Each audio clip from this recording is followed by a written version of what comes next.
Welcome back to All This Math. This is Professor Parker, and make sure you are subscribed to the All This Math YouTube channel.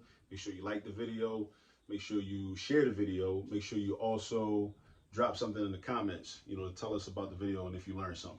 All right, what's today's lesson? Today's lesson is rounding numbers, and we have a three-digit number, the number 230, and we're going to round it to the nearest 100. Sometimes we round to the nearest 10, sometimes we round to the nearest 100, nearest 1,000, 10,000, 100,000. Sometimes you might have a decimal. You might have to round to the nearest 10th, 100th, 10,000th, 1,000th, so on and so forth. In this particular problem, we're rounding to the nearest 100. I'm going to do this in a couple different ways, right? First, I'm going to use the algorithm, which is just a set of rules that tell us what to do with the numbers based on what to do with the digits based on what digits are in the number.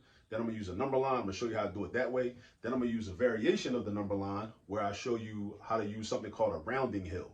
All right. So get locked in. All right. So first, round it to the nearest 100. First, we look for the digit that's in the hundreds place. This 0 is in the ones place. This 3 is in the tens place. This 2 is in the hundreds place. Nearest 100. All right. Nearest 100. The 2 is in the hundreds place. Right. Underline that. Now, what digit is to the right of the hundreds place? The tens place. This 3. This 3. Now, 3 is, so basically it's like this. Out of the digits from 0 to 9, the numbers from 0 to 4, the digits from 0 to 4 mean one thing. The digits from 5 to 9 mean something else. So if the digits are 0 to 4, that means you're going to round the whole number down. The entire number gets rounded down. All right? If the digit is from 5 to 9, you're going to round the entire number up. So the way I like to remember it is 5 and above, give it a shove. 4 and below, let it go. 5 and above, give it a shove, meaning shove it up, push it up, right? 4 and below, let it go. Let it drop. Let the number drop down, right? To the lower number, right? Because when you round it, you only got two choices. You're either going to round up or you're going to round up to a certain number or you're going to round down to a certain number. It's your job next to think about, okay, what could those two numbers be? What are those two possibilities? So when you're rounding, it's teaching you a skill which is to develop, a skill which is to identify what your two choices are. Once you identify what your two choices are, then you got to choose which choice to choose or to pick, such as life, right? So this 3 is in the 0 to 4 crew. So that means we're going to round down. So if I'm rounding to the nearest 100, the nearest 100 less than 230 is 200. The nearest 100 higher than 230 is 300. So I only got two choices, 200 or 300, 200 or 300. Because of this 3, that means I round down, right, to 200. And also think about it like this. Is the number 230 closer to 200 or is it closer to 300? Just really ask yourself that. If it was money, right, and you had $230, birthday money or whatever, right? Birthday money, Christmas money, Kwanzaa money, whatever, right? $230. Is that amount of money closer to $200? Are you closer to having only 200 or are you closer to having 300? Well, let's do some math. What's 300 minus 230? That's 70. What's 230 minus 200? That's 30. 70 is a lot more than 30. So that means that you $70 away from 300, but you only $30 away from 200. So that means that 230 is closer, and we just did the math to prove it. 230 is closer to 200. All right? So that means that when we round this, we're going to round down. Right? Now, that doesn't necessarily mean the 2 is going to go down and become a 1 because it's not. It means the entire number gets rounded down. Right? The entire 230 gets rounded down. It goes down to 200. Right? You don't go down to 100. That could be confusing because what happens when we round up? When we round up, this digit changes. But when we round down, this digit don't change. So when we round up, this digit changes. But when we round down, this digit does not change. It's still 200. It's still 2. But the entire number does go down. It decreases in value. So when we say we round down, the number decreases in value. It goes from being a 230 to a 200. Just like if you had $230 and you spend 30, now your money decreased because now you only got 200. Now let's do it another way. I'm going to show you visually on a number line. Let's see what happens. So I'm going to draw a number line, horizontal line like this, right? This can also be thought of as the x-axis in a coordinate plane. You're going to talk about that a lot when you get to pre-algebra. All right, then we're going to draw 3 hash marks. One to the far left, one to the far right, and one right in the middle. All right, now, right here, I'm going to put, what I'm doing right here and right here, I'm putting the hundreds that are close to 230. I'm putting the hundreds that's closest to 230. So, and since on the number line, the numbers get bigger as you go to the right, I'm putting the lower 100 right here. The lower 100 is going to go right here. So the 200s, the two numbers that are hundreds, that are whole hundreds, that are closest to 230 are 200 and 300. 200 is less, 300 is more. 200 is less, 300 is more. So the 200 is going to go right there. And the 300 is not going to go right there. It's going to go at the end, at the other mark. Now, what you think is going to go right here? This is the midpoint between these two numbers. Between these two numbers, that's the midpoint. So what's halfway between 200 and 300? It's 250. How do I know that? Because I take the difference between of 300 and 200. What's 300 minus 200? That's 100. 300 minus 200 is 100. So that means from here to here is worth 100 units. But this is two equal parts, right? So that's equal to that because that's a midpoint. That's a midpoint. That's the halfway point, right? So it's like if somebody says, come here, you say, well, meet me halfway. If y'all meet at the halfway point, that means that y'all walk the equal distance. If you standing right here, somebody else standing right here, they say, come here, right?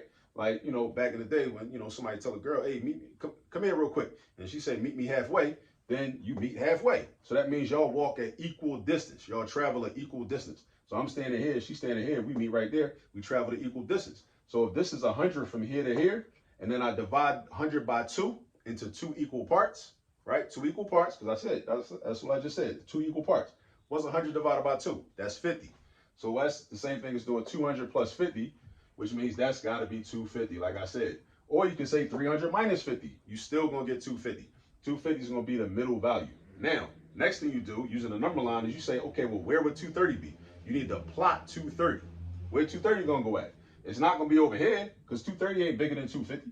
So why would it be over here? It's definitely not going to be over there. It's going to be in between 200 and 250, right? Now, where's it going to be at? It's probably somewhere like maybe right here, right? You don't got to be exact. Just as long as you know that it's in between these two numbers. And as long as it's in between these two numbers, you know that this number is nearer to this 100. Because remember, we're looking for the nearest 100. Always remember the instructions. It says, round the following to the nearest 100. The nearest 100. What's the nearest 100 to 230? Is it 300 all the way over here? Or is it 200, which is right there? That distance is much shorter than this distance. So this is the nearer 100. So again, we comparing numbers. Is 200 nearest or is 300 nearest? Is 200 nearest or is 300 nearest? 200 is clearly nearest. All right, so that's the answer. Now, another way to do it, which is a mild variation of this, right, is where I still use a number line.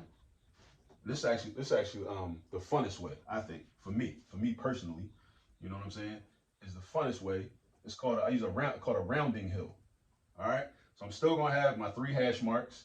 I'm still gonna have the lower 100 and then the higher 100, and then I got the midpoint 250, right? And then I do this. This is what's different. I go up like this and I draw like a hill, right? This would be either the apex or the pinnacle or the zenith or the summit of the hill. Boom. Then I draw I make it look like a hill, and it basically looks like a triangle, right? And then I say, okay, where's 230 at? 230 is going to be still right there. So 230 is right there. And then I say, okay, imagine 230 was a little, you know, circular spherical ball. Let's say it was a soccer ball. You know, shout out to my nephew Maceo that plays soccer. His older brother Nasir plays soccer too, right? Who else plays soccer? Does Amir play soccer? I don't think Amir plays soccer. What's that? Maybe they used to. But anyway, could be a soccer ball, could be a basketball, could be a baseball, you know, whatever, right? Now the question for you is this ball gonna roll down this hill? Think about science, think about gravity. Is this ball gonna roll down this hill, or is it gonna go up the hill to the pinnacle or the apex and then go down that hill, right? Logically speaking, it's gonna roll straight down that hill to 200.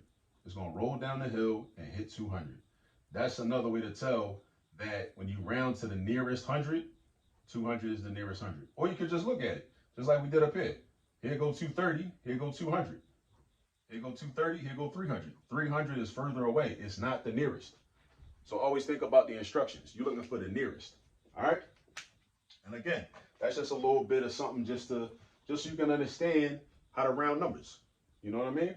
All right? So go get some practice with this. Practice this method, looking at the neighbor of the digit, right? You round it to the nearest 100. You underline the digit in the hundreds place, then you look to the right. Never look to the left. It's not about looking to the left. You look to the right, the digit to the right, the digit to the right. That digit will determine whether you're gonna round up or whether you're gonna round down. If the digit is in the 0 to 4 crew, you're gonna round down. If the digit is in the 5 to 9 crew, you're gonna round up. We rounded down to 200 because 3 is in the 0 to 4 crew. All right, then think about the number line. You can also show it on a number line. Write your lower possible value, lower possible 100, your upper possible 100, and write the midpoint, and then plot the number. Where the number at? 230 is right here. Is it closer to 200? Is it nearest to 200, or is it nearest to 300? Just look at it. Judge for yourself. All right? And then the same thing with this. This is very similar to this, except we draw the little hill. So, you know what I'm saying? We can get a little, active. It's a little fun to me. I like drawing stuff sometimes. And then I just think, oh, what would happen to this ball? Would it roll downhill, or would it roll uphill to the top, go against gravity, right? And then go down? No, it's going to roll straight down there like that. And when it rolls down, what's it going to hit? It's going to hit 200. So either way we do it, we get 200. All right? Hope that makes sense. If it didn't, just run the video back, run it back, and hopefully that makes sense. Or look at some other videos that I have in this rounding numbers playlist, right? And then hopefully it'll sink in. But you got to go get some practice. All right? I'll see you on the next video.